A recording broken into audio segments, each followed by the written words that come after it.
ರೀತಿಯ ಅಸಮಾಧಾನವಾಗಿ ಇಡೋದು ಅನ್ನೋ ಅದೊಂದು ಧರ್ಮ ಸಂಕಟ. ಯಾಕಂದ್ರೆ ಈ ರೀತಿಯ ಧರ್ಮ ಸಂಕಟನ ಉಂಟು ಮಾಡೋದ್ರಲ್ಲಿ ಸ್ವಲ್ಪ ರಾಮಲಿಂಗಾರೆಡ್ಡಿ ಇನ್ನೊಂದು ವಾರವಾದರೂ ತಡಿಬಹುದಿತ್ತಲ್ಲ. ಇವತ್ತು ಹೇಗೂ ರಾಹುಲ್ ಗಾಂಧಿ ಬೆಂಗಳೂರು ಬರ್ತಿದ್ದಾರೆ, ಮಾತಾಡಬಹುದಲ್ಲ. ಸರ್ ರಾಹುಲ್ ಗಾಂಧಿ ಅವರು ಒಂದು ಮೆಜರ್ ತಗೊಳ್ಳೋದಕ್ಕೆ ಇಷ್ಟು ಅವಸರ ಏನಿತ್ತು?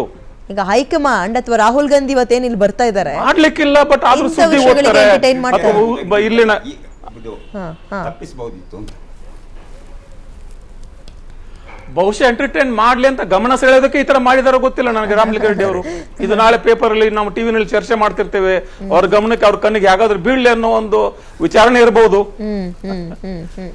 ಸರ್ ಈಗ ಈ ಕ್ಯಾಬಿನೆಟ್ ನಾವ್ ಅಂದ್ಕೊಂಡಂಗೆ ಸಿಎಂ ನ ಪರಮಾಧಿಕಾರ, ಬಟ್ ಯಾಕೆ ಡಿ ಕೆ ಶಿವಕುಮಾರ್ ಅವರು ಮೇಲ್ನೋಟಕ್ಕೆ ಮುನ್ನಡಿತಾ ಇದ್ದಾರೆ, ಅವರ ಕೈಯೇ ಮುಂದಾಗ್ತಾ ಇದೆ ಅನ್ಸಿದ್ರು ಕೂಡ ಇಂಥ ಗೊಂದಲಗಳನ್ನು ನೋಡಿದಾಗ ಹೈಕಮಾಂಡ್ ಹ್ಯಾಂಡಲ್ ಮಾಡ್ತಾ ಇದೆಯಾ ರಾಜ್ಯದಲ್ಲಿ ಕಾಂಗ್ರೆಸ್ನ ಇಂಥ ವಿಚಾರದಲ್ಲಿ?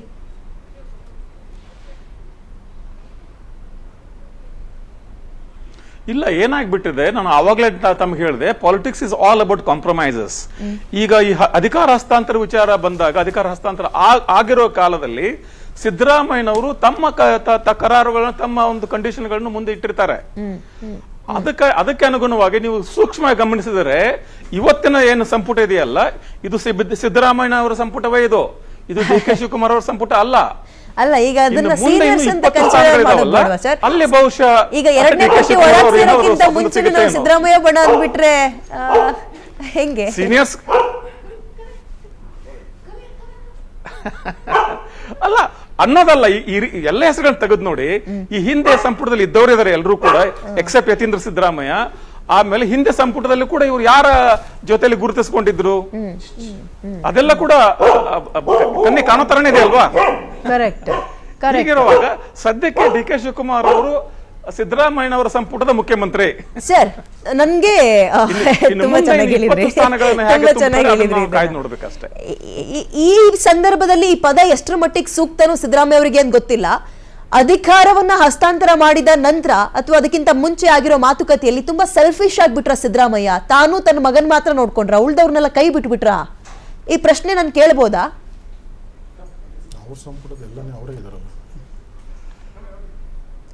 ಅಲ್ಲ, ಜಮೀರ್ ತಗೊಳ್ಳಿ, ಸತೀಶ್ ವಿಚಾರ ಏನಾಯ್ತು ತಗೊಳ್ಳಿ, ಅನೇಕ ಬೆಂಬಲಿಗರು ಇದ್ದಾರೆ, ಅವರ ಜೊತೆಲಿ ಗುರುತಿಸಿಕೊಂಡ್ರು ಇದ್ದಾರೆ. ಅಲ್ಲ, ಕೇಳಿದ್ದೇನೆ ಕೊಟ್ಟಿರ್ಲಿಕ್ಕಿಲ್ಲ, ಬಟ್ ಸಂಪುಟದಲ್ಲಿದ್ದಾರೆ. ಅವ್ರ ಆಯಾ ಮಂತ್ರಿಗಳು ತಮ್ಮ ಸಂಪುಟದಲ್ಲಿ ಏನೇನು ಬೇಕು ಅಂತಿದ್ರೆ ಕೊಟ್ಟಿರ್ಲಿಕ್ಕಿಲ್ಲ, ಅದ್ರ ಸಂಪುಟದಲ್ಲಿದ್ದಾರೆ. ಈಗ ತಾವೇ ಹೇಳಿದ್ರಿ, always cabinet is priority of the chief minister. ಸಂಪುಟವನ್ನ ಆಯ್ಕೆ ಮಾಡೋದು ಮುಖ್ಯಮಂತ್ರಿಗಳು ಮಾತ್ರ. ಆದ್ರೆ ಒಂದು ರಾಜಕೀಯ ಪಕ್ಷದಲ್ಲಿ ಹಾಗಿರೋದಿಲ್ಲ. ರಾಜಕೀಯ ಪಕ್ಷದಲ್ಲಿ ಅನೇಕ ನಾಯಕರುಗಳು, ಅನೇಕ ಹಿರಿಯರು ಮತ್ತು ಅನುಭವಿಗಳು ಇರ್ತಾರೆ. ಎಲ್ಲರ ಮಾತನ್ನು ಕೇಳಬೇಕಾಗತ್ತೆ. ಅದರಲ್ಲೂ ಕೂಡ ಈ ಸರ್ಕಾರದಲ್ಲಿ ಡಿ ಕೆ ಶಿವಕುಮಾರ್ ಸಿದ್ದರಾಮಯ್ಯ ಮಧ್ಯೆ ಇರುವಂತ ಒಂದು ಒಪ್ಪಂದ, ಒಂದು ರೀತಿಯ ಕಾಂಪ್ರಮೈಸ್ಗಳು, ಕರಾರುಗಳು, ಇವೆಲ್ಲ ನಾವು ಚರ್ಚೆ ಮಾಡಿದ್ದೇವೆ 3 ವರ್ಷ. ಇಂಥ ಸಂದರ್ಭದಲ್ಲಿ ಡಿ ಕೆ ಶಿವಕುಮಾರ್ ಅವರಿಗೆ ಯಾವುದೇ ಒಂದು ರಾಜಕೀಯ ಜಗಳ ಸಂಘರ್ಷವನ್ನು ಏರ್ಪಾಡು ಮಾಡದೇನೆ ಅಧಿಕಾರ ಹಸ್ತಾಂತರ ಮಾಡಿದಾಗ ಡಿ ಕೆ ಶಿವಕುಮಾರ್ ಕೂಡ ಸಿದ್ದರಾಮಯ್ಯ ಅವರ ಮಾತನ್ನು ಕೇಳಬೇಕಾಗ್ತದೆ, ಅಟ್ಲೀಸ್ಟ್ ಮೊದಲ ಹಂತದಲ್ಲಾದರೂ. ಈಗ ಸರ್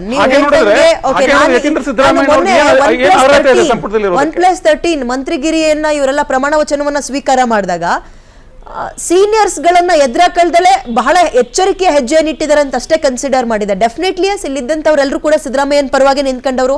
ಆದ್ರೆ ಎರಡನೇ ಹಂತದಲ್ಲಿ ಉಳಿದಿದೆಯಲ್ಲ ಇನ್ನು 20 ಜನ, ಅಲ್ಲಿ ಯಾರ ಕೈ ಮೇಲಾಗುತ್ತೆ ಅನ್ನೋದು ನೋಡ್ಬೋದು. ನಾನು ಸ್ವಲ್ಪ ಕಾಯ್ಬೇಕಾ ಅಂತ ನಾನು ಅನ್ಕೊಂಡಿದ್ದೆ.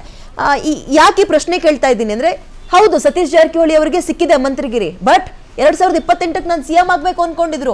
ಆಗಬೇಕು ಅಂದ್ರೆ ಕೆಪಿಸಿಸಿ ಅಧ್ಯಕ್ಷ ಸ್ಥಾನವನ್ನು ವಹಿಸ್ಕೊಂಡ್ರೆ ಅಧ್ಯಕ್ಷರಾಗ್ಬೇಕು, ಪಕ್ಷವನ್ನ ಮುನ್ನಡೆಸ್ಕೊಂಡು ಹೋಗ್ಬೇಕು. ಕೊಡ್ಲೇ ಇಲ್ಲ ಅಂದ್ರೆ ಹೆಂಗರ್ಥ? ಜಮೀರ್ ಕಾರಣಗಳು ಏನೇ ಇರ್ಬೋದು, ಅವ್ರನ್ನ ಹೊರಗಿಟ್ರೆ ತುಂಬಾ ಡೇಂಜರ್ ಪಕ್ಷಕ್ಕದು. ಅಗೇನ್ ಸಿದ್ದರಾಮಯ್ಯ ಅವರು ಸೆಲ್ಫಿಶ್ ಆಗ್ಬಿಟ್ರ, ಮಗನ ಜೊತೆಗೆ ಇವ್ರುಗಳಿಗೂ ಏನೇನ್ ಸಿಗಬೇಕು ಅಂತ ಮಾತಾಡ್ದಲೆ ಕೈ ಬಿಟ್ಬಿಟ್ರ? ಅದಕ್ಕೆ ಈ ಪ್ರಶ್ನೆ ಕೇಳಿದೆ. ಸಿದ್ದರಾಮಯ್ಯನವರು ಯಾವ ಪರಿವಾರ ರಾಜಕಾರಣ, ಕುಟುಂಬ ರಾಜಕಾರಣ ವಿರೋಧ ಮಾಡಿಕೊಂಡು ರಾಜಕಾರಣ ಮಾಡಿದ್ರು, ಅವರ ಹಿರಿತನಕ್ಕೆ ನಾನು ಸ್ವಲ್ಪ ಹಿರಿತನಕ್ಕೆ ನಾನು ಬಹಳ ಇಲ್ಲಿ ಸಮಸ್ಯೆ ಉಂಟಾಗೋದನ್ನ ನಾನು ಗಮನಿಸ್ತಾ ಇದ್ದೇನೆ. ಸಿದ್ದರಾಮಯ್ಯ ತಮ್ಮ ಅನುಭವ ಮತ್ತು ಹಿರಿತನಕ್ಕೆ ಅನುಗುಣವಾಗಿ ನಡ್ಕೊಂಡಿದ್ರೆ ನನ್ನ ಮಗನನ್ನು ತಗೋಬೇಡಿ, ಜಮೀರ್ ತಗೊಳ್ಳಿ, ಜಾರಕಿಹೊಳಿಗೆ ಅಧ್ಯಕ್ಷ ಮಾಡಿ ಅಂತ ಹಠ ಹಿಡಿತಿದ್ರು. ಅದೆಲ್ಲ ಮಾಡ್ಲಿಲ್ಲ ಅವರು. ಯಾಕಂದ್ರೆ ಅವ್ರಿಗೂ ವಯಸ್ಸಾಗಿದೆ, ಅವ್ರಿಗೂ ಗೊತ್ತಾಗಿದೆ ಈಗ ವಾಸ್ತವ ಏನು ಅಂತ ಹೇಳಿ, ರಾಜಕಾರಣದ ವಾಸ್ತವ ಗೊತ್ತಾಗಿದೆ ಅವರು. ಹೀಗಾಗಿ ಅದಾಗಿಲ್ಲ. ಹೀಗಾಗಿ ಆ ಅರ್ಥದಲ್ಲಿ ನೀವು ಹೇಳ್ತಾ ಇರೋದು ಸರಿ. ಆ ಅರ್ಥದಲ್ಲಿ ಸಿದ್ದರಾಮಯ್ಯನವರು ತಮ್ಮ ಬೆಂಬಲಿಗರ ಮಹತ್ವವನ್ನ ತಮ್ಮ ಮಗನ ಸ್ಥಾನಮಾನಕ್ಕಿಂತ ಹೆಚ್ಚಾಗಿ ನೋಡ್ಲಿಲ್ಲ ಅಂತ. ಎಸ್ ಸರ್, ನಾನು ಬರ್ತೀನಿ ನಿಮ್ಮ ಹತ್ರ. ಓಕೆ, ನಾಗೇಂದ್ರ ಅವರೇ, ಇಂಥ ಆರಂಭ ಡಿ ಕೆ ಶಿವಕುಮಾರ್ ಸರ್ಕಾರಕ್ಕೆ ಅಥವಾ ಡಿ ಕೆ ಶಿವಕುಮಾರ್ ನಾಯಕತ್ವಕ್ಕೆ ಕಾಂಗ್ರೆಸ್ನ ಭವಿಷ್ಯ JDS ಕಣ್ಣಲ್ಲಿ ಹೆಂಗ್ ಕಾಣಿಸ್ತಾ ಇದೆ? ಈ ರೀತಿಯಾಗಿ ಆರಂಭ ಆಗಿರೋದು 2 ವರ್ಷ. ಇದು ನಮ್ಗೆ ಯಾವತ್ತೂ ಗೊತ್ತಿತ್ತು, ಇದರಲ್ಲಿ ಇವ್ರ ಕೈಲಿ ಯಾವುದೇ ಕಾರಣಕ್ಕೂ ನಿಭಾಯಿಸೋಕ್ಕಾಗಂತ. ಯಾಕಂತಂದರೆ ಒಂದು ಮಾತನ್ನು ನೀವು ಸ್ಪಷ್ಟವಾಗಿ 1 ನಿಮಿಷ ಅವಕಾಶ ಕೊಡಿ. ಈಗ ಕ್ರಿಕೆಟ್ ಮ್ಯಾಚ್ ನಡೀತಾ ಇದೆ, ಗೆಲ್ಲಬೇಕು ನಾವು ಅಷ್ಟೇ. ನೀವು ವೈಯಕ್ತಿಕ ದಾಖಲೆಗಳು ಮಾಡಕ್ಕೆ ಹೋದ್ರಿ, ವೈಯಕ್ತಿಕ ದಾಖಲೆಯಿಂದ ಒಂದು ಮ್ಯಾಚನ್ನು ಸೋಲ್ಸ್ಬಿಟ್ರಿ, ಅರ್ಥವಾಯ್ತಾ ನಿಮಗೆ? ನಿಮ್ಮ ವೈಯಕ್ತಿಕ ದಾಖಲೆ, ಆ ವೈಯಕ್ತಿಕ ದಾಖಲೆ ಹೆಂಗಿದ್ರು ನಾನು ಮನೆಗೆ ಹೋಗ್ತಾ ಇದ್ದೀನಿ, ಬೇಕಾಬಿಟ್ಟಿಗಳು ಕೊಟ್ಬಿಡೋಣ. ಈಗ ಅವರೇ ಹೇಳ್ತಿರೋದು ಅವಜ್ಞಾನಿಕವಾಗಿಂತ ನಾಗಲೇ ಪದ ಯಾಕೆ ಬಳಕೆ ಮಾಡೋದು, ಅವರೇ ಕೊಟ್ಟಿದ್ದು. ಇವತ್ತು ಬಕ್ಸ ಖಾಲಿಯಾಗಿದೆ. ಇವರು ಜವಾಬ್ದಾರಿ ತಗೊಂಡ್ರೆ ಯಾವುದೇ ಕಾರಣಕ್ಕೂ ನಿಭಾಯಿಸೋಕ್ಕಾಗೋದಿಲ್ಲ. ಒಂದು ಮಾತನ್ನು ಮೇಡಮ್, ನಾನೇನು ಅವರು ವಿರುದ್ಧವಾಗಿ ಮಾತಾಡ್ತಾ ಇಲ್ಲ, ಬನ್ನಿ ಕಾಂಗ್ರೆಸ್ ವಕ್ತಾರನೇ ಉತ್ತರ ಕೊಡ್ಲಿ. ನಿಮಗೆ ಟೈಮ್ ಕೊಡ್ತೀನಿ. ಅಂದ್ರೆ ಇಲ್ಲ, ಆರ್ಥಿಕ ಏನಂತ ಕರೆಯೋದು, ಅಕ್ಷಯ ಪಾತ್ರೆಯನ್ನ ಖಾಲಿ ಮಾಡಿ ಬರಿದ್ ಮಾಡಿ ಈಗ ಹೆಂಗ್ ನಿಭಾಯಿಸಿ ನೋಡು ಅಂತ ಬಿಟ್ಟು ಹೋದ್ರ. ಈಗ ನಿನ್ನೆ ಜಾರಕಿಹೊಳಿ ಒಂದು ಮಾತನ್ನು ಹೇಳ್ತಾರೆ, ಭಾರತ ಜೋಡೋ ಸಂಘ ಆರ್ಥಿಕ ಹೊರೆ ಅಂತಕ್ಕಂಥ ಪದ ಬಳಕೆ ಮಾಡಿದ್ದಾರೆ. ಇವ್ರು ಇವತ್ತು ನಿನ್ನೆ ಘೋಷಣೆ ಮಾಡಿದ್ರು 40,000 ಕೋಟಿ ಬೇಕು ತಿರುಗಿ, 54 ಒಂದು 40,000 ಕೋಟಿ. ಎಲ್ಲಿ ತರ್ತೀರಾ ನೀವು? ಎಲ್ಲಿ ತರ್ತಾ ಇದ್ದೀರಾ ನೀವು? ಸುಮ್ಮನೆ ಘೋಷಣೆಗಳಿಗೆ ಮಾತ್ರ. ನಾವು ಈ ಪ್ರಶ್ನೆಯನ್ನ ಕೇಳಿದಾಗ ಮಾಧ್ಯಮದವರು ಡಿ ಕೆ ಶಿವಕುಮಾರ್ ಕೊಟ್ಟಿದ್ದ ಉತ್ತರ ಏನ್ ಗೊತ್ತಾ? ಆರ್ಥಿಕ ಪರಿಸ್ಥಿತಿ ಅಂತ. ರೀ, ಇದು ಡಿ ಕೆ ಸರ್ಕಾರ ಅಂದ್ರು. ನಾವು ಇದನ್ನ ಹೇಗೆ ಅರ್ಥ ಮಾಡ್ಕೋಬಹುದು? ಅಗೇನ್ ನಾನು ನಿಮ್ಗೆ ಟೈಮ್ ಕೊಡ್ತೀನಿ ಸರ್, ಇದೊಂದು ಪ್ರಶ್ನೆಗೆ ಉತ್ತರ ಕೊಟ್ಬಿಡಿ. ಆರ್ಥಿಕ